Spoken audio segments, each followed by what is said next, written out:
Welcome to the Calculus, a collection of micro lectures, video lessons, and sample exercises. Let's compute the antiderivative of this given exponential function using the chain rule. Now, let's move to exponential functions. We know that there are two rules for antidifferentiation, specifically for our base being any constant, as long as it's not negative, and our base is actually the e, or the Euler's number. Let's start with this. You have the integral of 3 to the power of x minus 5 dx. So obviously, since we have here exponential function, we will be using the rules for our differentiating our exponential forms, okay? And since this is actually a exponential function where our base is a 3, so we're going to use here the rule for differentiating the exponential function with base as a constant, not an Euler's number. So we have here a to the power of x dx. This provides us a to the power of x over the natural logarithm of a plus your c, okay?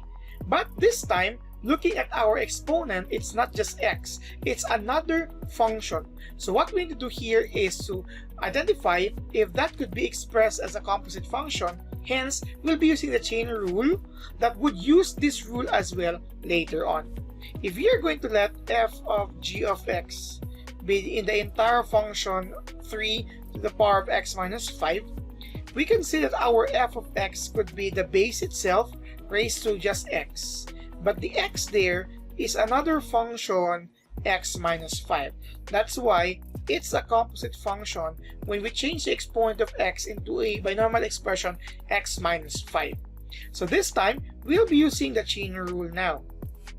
Now this item might be easier as compared to the next few one, because here we have to identify f of g of x times g prime of x dx. But our g of x here would actually yield with g prime of x be equal to 1.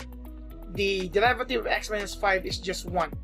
But again, even if it does look, or it looks easier, let's complete it in this manner. When can we use this form? That is when we are going to solve now for the antiderivative once the chain rule is completed. So we are going to integrate a value of g prime of x here. So this means you will have to rewrite this as the integral of 3x minus 5, and you will have here your 1 dx, or simply itself, okay? So this means simply use the chain rule now. Since it's already complete, we don't need to divide or multiply other numbers here, because 1 is in itself. So you are going to use now the rule for the exponential rule here to solve for this, and that would mean we have here 3. X now is actually the entire binomial expression, x minus 5, over the natural logarithm of your a, which is your base, 3 plus c. And since natural logarithm of 3 is a constant, you can rewrite this as this form here, okay? Sorry for that, let me do it again.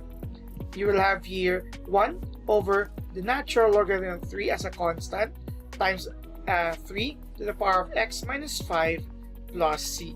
This is the result. The entire value of this is the result for the antiderivative of the given exponential function using the chain rule and the rule for differentiating exponential function where our base is any constant a. This would still be verified by another method to be presented in the next video. And we also have a lot of examples for exponential functions with bases, other constants, and when we touch also base which are expressed in Euler's number. We forget there is an important restriction to this, that a should be greater than 0 and a cannot be equal to 1. This rule is applicable to this because our a here is positive 3. Okay, so I'm just writing it here before we move to the next video, so that we will be guided for this rule for differentiating exponential forms where a is a constant as long as it's not equal to 1 and it's greater than 0. So what are you waiting for? Subscribe now!